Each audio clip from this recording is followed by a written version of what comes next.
This is going to be a bit of a weird video, because a few days ago, I found one of my old scripts for an old Pikmin video that for some reason I never produced. There's also an editing file, but I can't seem to open it, so there's a chance the whole thing's already edited and recorded, but I can't find all the files for it. But I do have the script, and it's pretty much going to be an old-timey video that dates back to 2014, and it's gonna be 2018 version of me reading it. I don't know exactly when I'm going to upload this, so it might be like in a month's time of me even finding this, so it's gonna be doubly old, I guess, in some manner. But anyway, let's go and dive into the top 10 most annoying Pikmin enemies as decided by me 4 years ago. What's up, guys? It's Daz here, but you don't really care, as on my Let's Play I recently completed the Pikmin series, unless of course a 4th one has come out. It has, and that's way long gone. Anyway, to commemorate the completion of the first 3 games, I'll be going over the top 10 Pikmin enemies in the franchise. If you don't want any spoilers for any of the 3 games, don't watch any further, as all are spoiled here. I think I meant the top 10 worst Pikmin enemies? Ah well.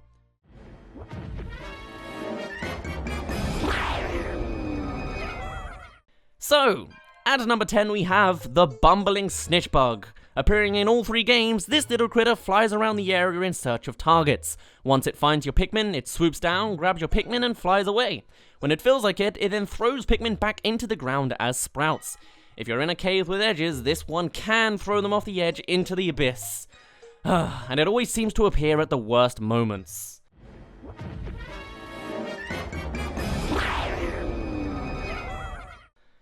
From number 9 comes the Puffstool, once again a one-hit wonder, this time originating from the first game. The Puffstool is a large walking mushroom, seems kinda goofy looking even, but what makes this thing annoying is if any Pikmin gets caught in its spores, they will become zombified into a form known as Puffmin. These Puffmin will then begin to chase and attack you.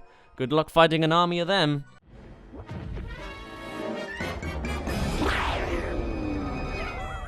Number 8 gives us our first enemy appearing in 2 games. I thought the Bumbling... No, you're right, the Bumbling Snitchbug doesn't, excuse me. The Emperor Bulblax. However, the really annoying thing is that it appears in 3 games now, but also, the really annoying one is the one that appears in Pikmin 1, the Big Bad Boss. Now, in the GameCube version of the game, this guy can be quite easy, since you need bomb rocks to stun him and use the time to attack. This is easier in the GameCube version, as whistling a Pikmin will cause them to drop the bomb they're holding. The Wii version, however, not so easy. You need to time your throws right so that the Pikmin throw the bomb rock, but doesn't get eaten, as this closes your opportunity window. The whistling technique would have been nice to know in the LP.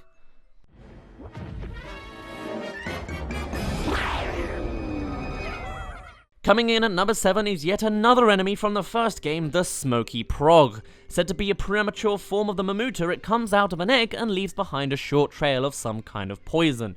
If this thing starts chasing you, have fun.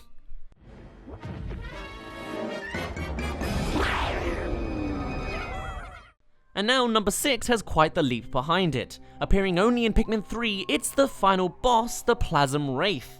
This guy takes away your final goal in the game, Olimar. He then begins chasing you through an elaborate anthill, and when you finally get to the bottom, you have to fight him one-on-one. And this guy can use every element, except poison. It eats, burns, shocks, drowns, crushes, and flies. And after you beat him, he comes back anyway. God, just go away.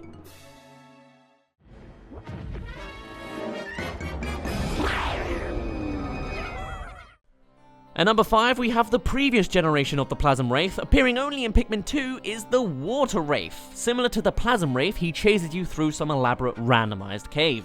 And he doesn't stop. You can't fight back here. He is invincible and can instantly kill your Pikmin under his rollers. On top of that, if you want 100%, you have to collect all the treasures on the way down. And you can't just come back after defeating him at the bottom, he comes back too.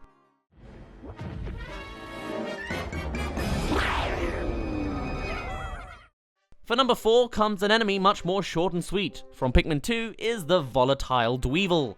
Digging up a treasure? Nope. Here comes a spontaneous walking bomb. Boom! And later in the game, they just keep coming. Such annoying placements.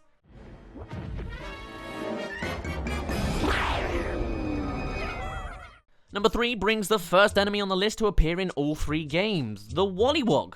This frog jumps in the air, floats for a moment, and crashes down to crush your Pikmin. And he has good range. Not to mention, even in death, he can crush your Pikmin in one final move. If you're bad with timing, this guy will screw you over time and time again.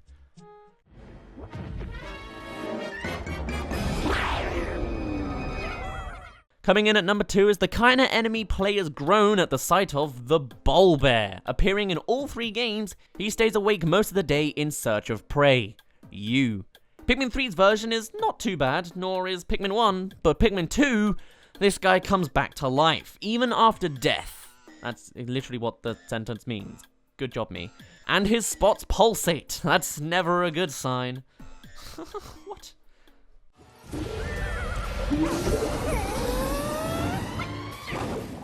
And at number 1 comes another Pikmin 2 exclusive, the amalgamation of a goldfish and a Gatling gun. It's the Gatling Drink.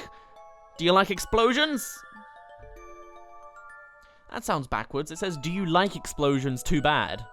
Because he does do explosions. Let me say that the other way around. Do you hate explosions? Too bad, because this guy shoots explosive rounds. He stays awake and chases after you, searching for prey to shoot. His entire front body is Pikmin proof thanks to a shield, whilst the back is hard to get to since it always tries to face you. And you know what's worse? This one can spawn on top of a tower. With yellow Pikmin only, you'll have a great old time trying to attach to its back without it blowing up your army with its ridiculous range up there. And even then, if you kill it, it comes back to life. Well, that was the top 10 annoying enemies in the Pikmin franchise. What do you think? Of course, I can think of a handful more enemies that get on your nerves, like the Bulbul Lava and the careening Dirigi Bug, but hey, it's a top 10 for a reason. Interested in the LP channel, which I got the clips from, or just another video of mine, links are available now.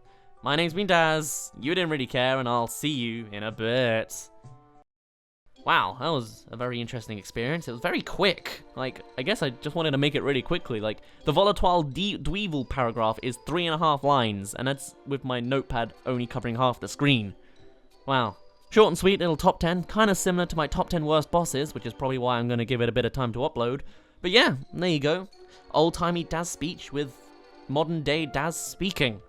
I also worked out why the editing file is there and nothing else. I used to use my editing software to record my voice. I just press record in Sony Vegas. But my Sony Vegas system is now not functioning, so I can't go and get that old thing.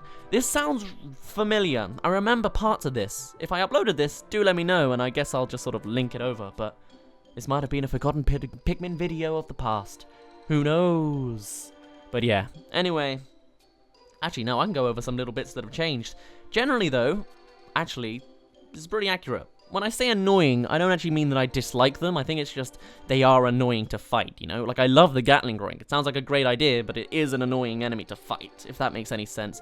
I do remember, actually, from my top 10 worst bosses, people were saying I'm just whining and not really explaining, and my opinions have drastically changed. But looking at this, no, it hasn't. Like, didn't like the Plasm Wraith, didn't like the Mamuta. I mentioned that in the bosses video. Like, it kind of lines up. I probably should have focused more on the enemies than the bosses in this script, but hey, this is 4 years ago. Who knows where I was 4 years ago? No, I just reminisced on where I was 4 years ago. I was still at school at this point. I guess it was just a quick video I wanted to get out, and I did it so quick that I forgot about it again. Interesting. What's the date on this? This is dated as the 11th of October 2014 at 8:53 in the morning. Huh. No, that's when that was when it was modified. It was first started at 8:30 in the evening on the 9th of October, 2014. It's interesting. What do people think? Was that an interesting video? Not very much. What do you think? I don't know. Now that I know where I can find a whole bunch of old script files, I might go and search through them and see if I've got any other old things. I do know a handful of videos that I have scrapped in the past, so it might be a nice little, like, reminiscent series that I'll create out of this. It's just an idea. Do let me know what you think. If you think it was complete crap, that's perfectly fine. This was really short and sweet, so I'm trying to, like, say more about it so I don't just give you barely any content. But, yeah, there you go. That is 2014's top 10 most annoying Pikmin enemies. I don't even mention anything from Hey Pikmin, which would probably be most of them from Hey Pikmin, like that giant freaking bird. Haven't seen any Pikmin 4 enemies, and yeah, maybe I should recreate it sometime in the future to go only on enemies and not on bosses. Ah well, doesn't matter. I'm just rambling at this point. there you go. There's a little insight to the past featuring the now. My name's been Daz. You didn't really care, and I'll see you in a bit.